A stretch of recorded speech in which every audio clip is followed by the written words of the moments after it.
ये जो पैम्पलेट दिया था उसमें पेज नंबर 95 के ऊपर है। और ये पहले पढ़ते हैं और उसके बाद theory. As shown in figure, lower portion of a manometer tube contains fluid of density rho 2 and upper part contains fluid of density rho 1 greater than rho 2। यहाँ पे लिक्विड है जिसकी लिक्विड की डेंसिटी रो 1 है। यहाँ पे liquid है जिसकी लिक्विड की डेंसिटी रो 1 है और उसकी करस्पॉन्डिंग हाइट यहाँ पे ये कॉलम की हाइट एक्स मीटर है। और यहाँ पे लिक्विड है जिसकी लिक्विड की डेंसिटी है रो 2 और उसकी करस्पॉन्डिंग हाइट ये दो सरफेस के बीच में हाइट h है। If the pressure on top of two arms are P1 and P2, then calculate pressure difference P1 minus P2। P1 minus P2 pressure difference solve करना है। ये U ट्यूब उसके ऊपर ये लेफ्ट साइड के ऊपर ऊपर का प्रेशर P1 और राइट साइड के जो पार्ट है उसके ऊपर का प्रेशर P2 है। तो ये प्रेशर डिफरेंस मुझे सॉल्व करना है। तो अपने बेसिक फार्मूला है प्रेशर डिफरेंस। अगर बाहर का प्रेशर एटमॉस्फेरिक प्रेशर है तो मैं यहाँ पे ए एंड के ऊपर प्रेशर डिफरेंस की फार्मूला मैं यहाँ पे अप्लाई करूँगा। ए पॉइंट और बी पॉइंट सेम लेवल के ऊपर मैंने दो अलग अलग पॉइंट ट्यूब के अंदर सेलेक्ट किए हैं। मैं रिपीट कर रहा हूँ, सेम लेवल के ऊपर ट्यूब के अंदर दो अलग अलग पॉइंट सेलेक्ट किए हैं। तो यहाँ पे प्रेशर डिफरेंस की फार्मूला ए पॉइंट के ऊपर प्रेशर पी ए और यहाँ पे बाहर का pressure P1। Pressure difference equal to P1 minus PA equal to corresponding height, total height equal to H plus X और करस्पॉन्डिंग लिक्विड की density rho 1 into G. Pressure difference equal to rho G H formula के मुताबिक यहाँ पे liquid जिसकी density rho 1 है और उसकी हाइट H प्लस एक्स है और ग्रेविटी की वैल्यू जी। तो प्रेशर डिफरेंस की formula PA minus P1 equal to this value. हम यहाँ पे लिखना चाहिए PA equal to P1 plus H plus x into rho 1 into g. ये राइट साइड की ट्यूब उसके ऊपर प्रेशर डिफरेंस बी पॉइंट के ऊपर का प्रेशर PB और उसके ऊपर का pressure P2। Pressure difference PB minus P2। B point के ऊपर का प्रेशर लेकिन इतनी हाइट H हाइट के ऊपर रो 2 डेंसिटी वाला लिक्विड है। तो बी पॉइंट के ऊपर रो 2 डेंसिटी वाले लिक्विड से जो भी प्रेशर प्रोड्यूस होगा वो रो जी एच फार्मूला के मुताबिक रो 2 एच जी लिखना पड़ेगा। और रो 1 डेंसिटी वाले लिक्विड से बी पॉइंट के ऊपर जो भी प्रेशर एक्सर्ट होगा उसको मैं यहाँ पे लिखूंगा रो जी एच फार्मूला के मुताबिक एक्स जितने डिस्टेंस के ऊपर रो 1 डेंसिटी वाला लिक्विड काम कर रहा है तो X into rho 1 into G. PB minus P2 ये और ये पॉइंट के बीच में pressure difference PB minus P2 equal to rho G H formula apply की X rho 1 G plus H rho 2 G. तो PB equal to P2 plus X rho 1 G plus H rho 2 G. Equation number 2। As per the Pascal law pressure की value same level के ऊपर अलग अलग point अगर select करते हैं तो उसकी प्रेशर की वैल्यू सेम आएगी PA इक्वल टू PB। तो PA की exact value P1 plus H plus x into rho 1 G. PB की exact value P2 plus X rho 1 G plus H rho 2 G. Now P1 minus P2 equal to ये term right side के ऊपर जाएगी। यहाँ पे P2 plus P1 minus P2 equal to X rho 1 G plus H rho 2 ji minus H row 1 ji minus x row 2 ji x rho 1 जी।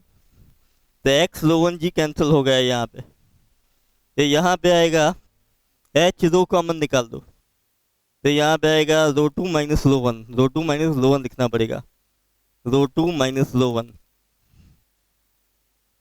यानी P1 minus P2 pressure difference P1 minus P2 equal to rho 2 minus rho 1 लिखा होगा।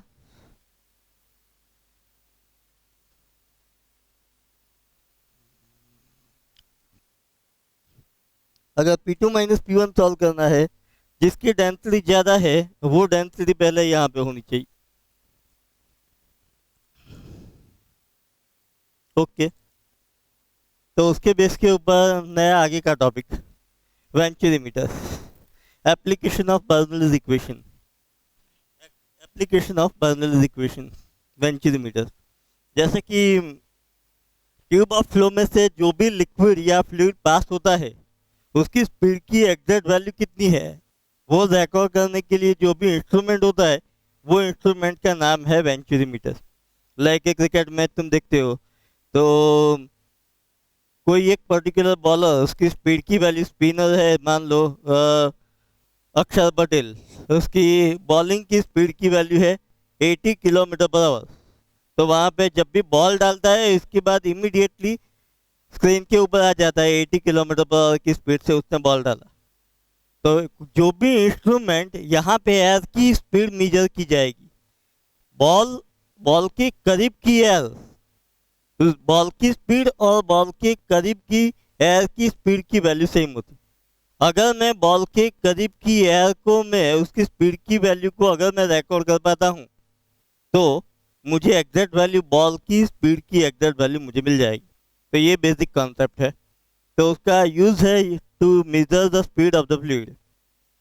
ए manometer is connected with a venturi tube having specific design. ये venturi tube having a specific design, ये broader part है जिसका area of cross section capital A होता है।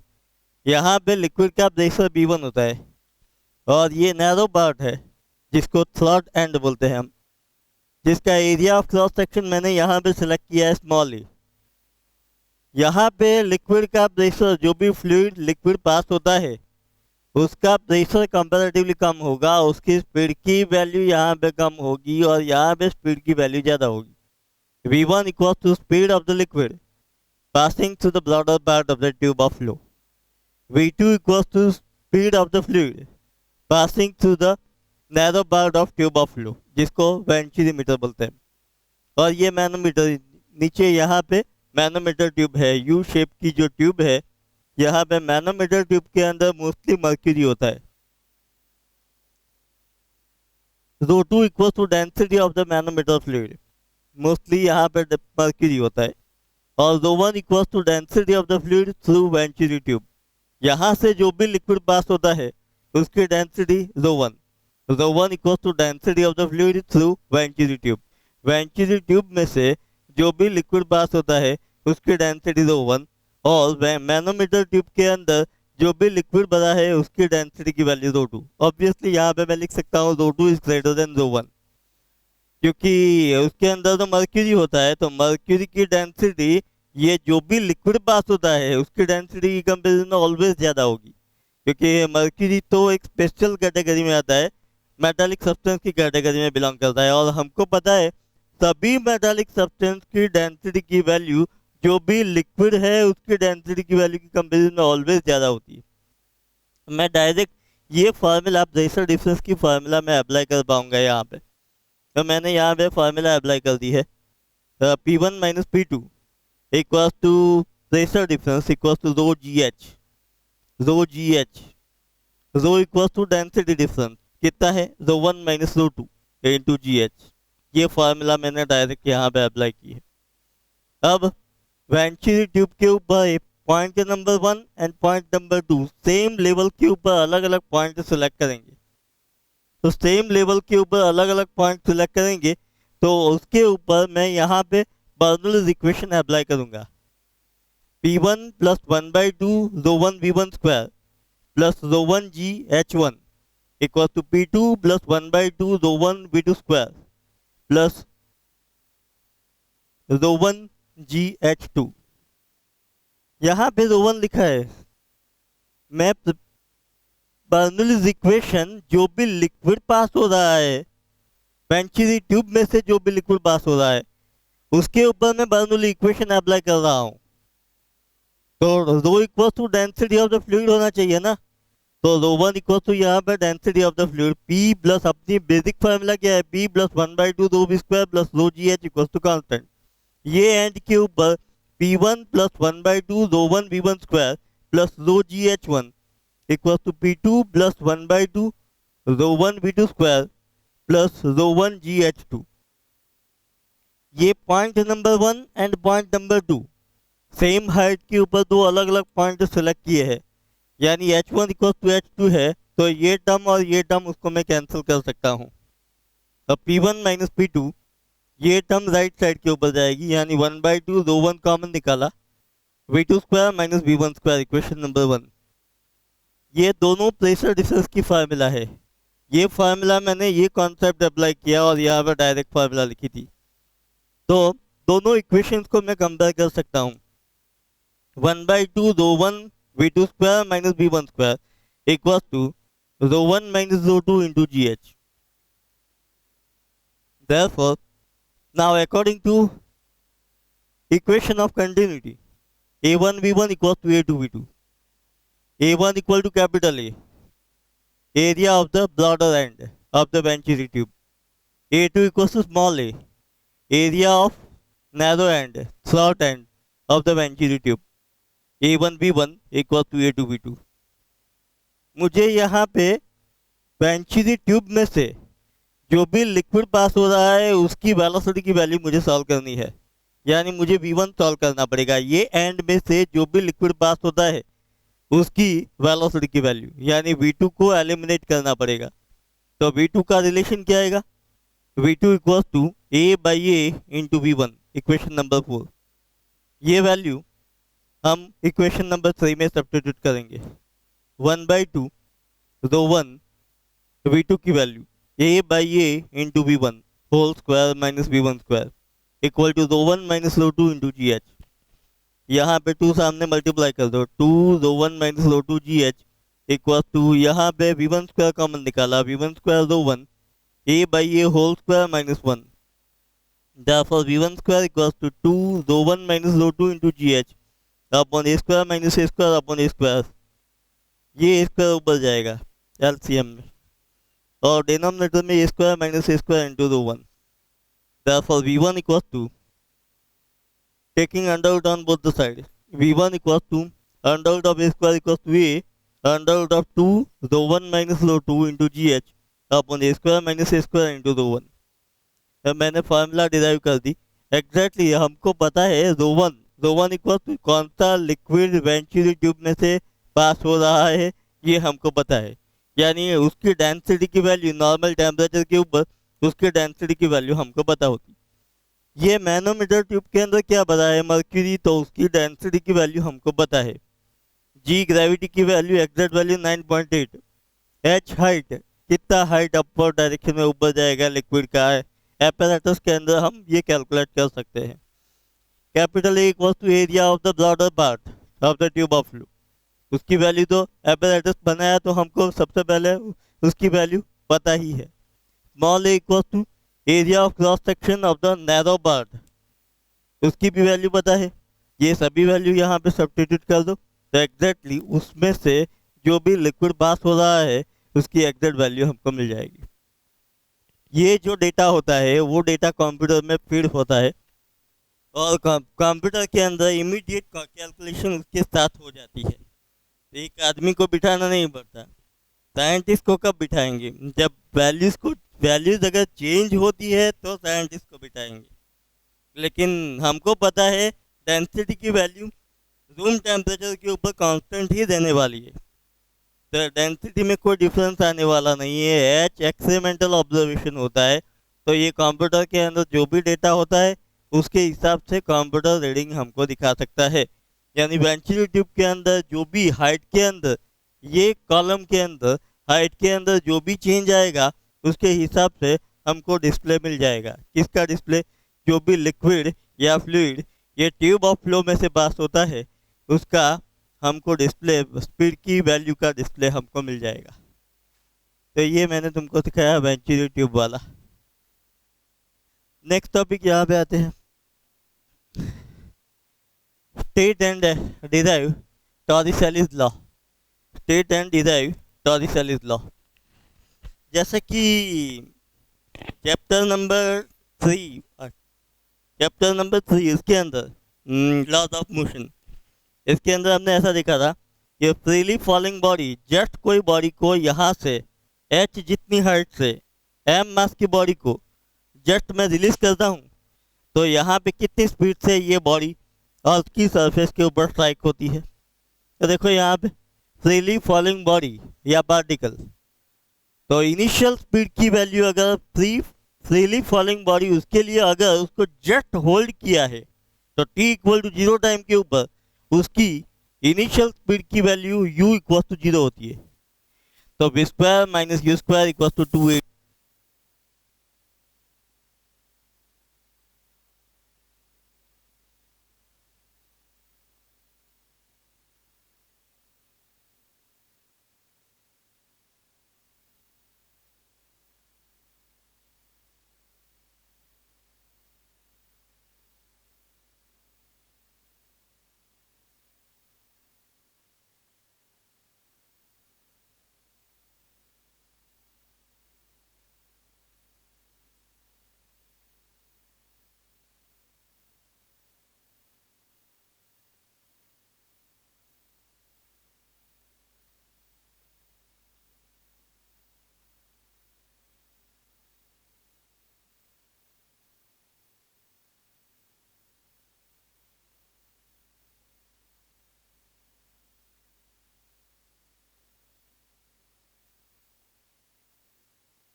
According to equation of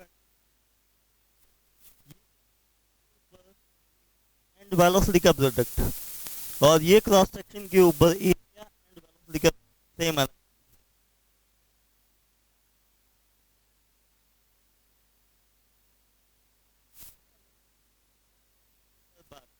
The container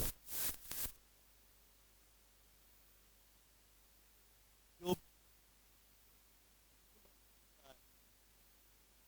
भी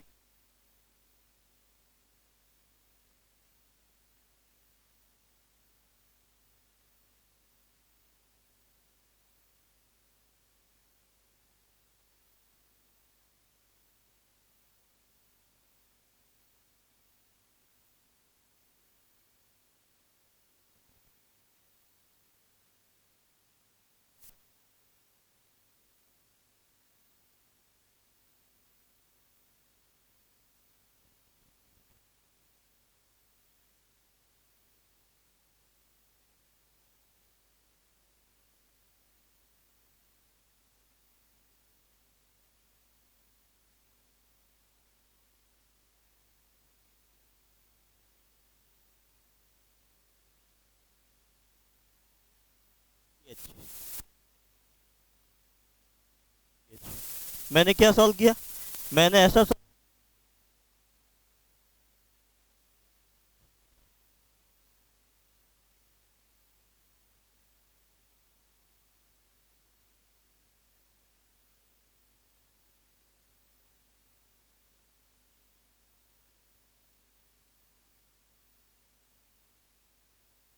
को मैं स्पीड से वो अर्थ की सरफेस के ऊपर एच जितनी हाइट से अगर मैं उसको रिलीज कर रहा था, तो वो जब भी गिरता है तब उसकी स्पीड की value under root of 2gh है। पार्टिकल की स्ट्राइक होने की स्पीड और लिक्विड की स्पीड की वैल्यू सेम है, ऐसा मैंने यहाँ पे तय हो गया।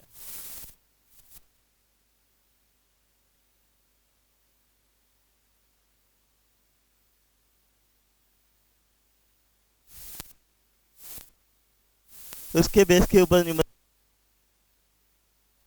Actual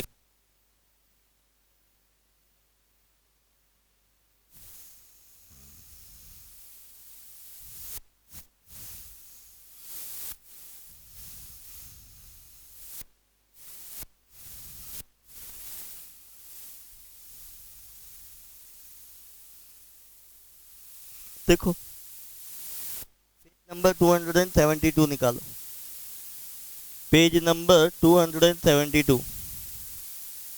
A 50 kilogram girl wearing high heel shoes balances on the single heel. The heel is circular with a diameter of 1 centimeter. What is the pressure exerted by the heel on the horizontal floor? Pressure equals to force upon area. मास कितना है उसका 50 kilogram, तो heal का diameter कितना है 1 centimetre, equal to 10⁻² metre. तो radius की value कितनी आएगी 1/2, 0.5 into 10⁻² metre. Pressure exerted P equal to F by A, F equal to gravitational force होगा mg upon A, circular part का एरिया ऑफ क्रॉस सेक्शन यानी heel का area of cross section pi R square by 3.14, radius की value 0.5 into 10⁻² whole square, तो उसकी value 6.2 into 10⁶ pascal, इतनी value मिलेगी। यानी प्रेशर फ्लोर के ऊपर 6.2 इंटू 10⁶ पास्कल, इतनी वैल्यू का प्रेशर एक्सर्ट होगा। पेज नंबर 273 के ऊपर नंबर 10.6, टॉरिसेलिस बैरोमीटर यूज्ड मर्क्यूरी। ये तो सभी को पता है, नॉर्मली मर्क्यूरी हम बैरोमीटर के अंदर या ट्यूब ऑफ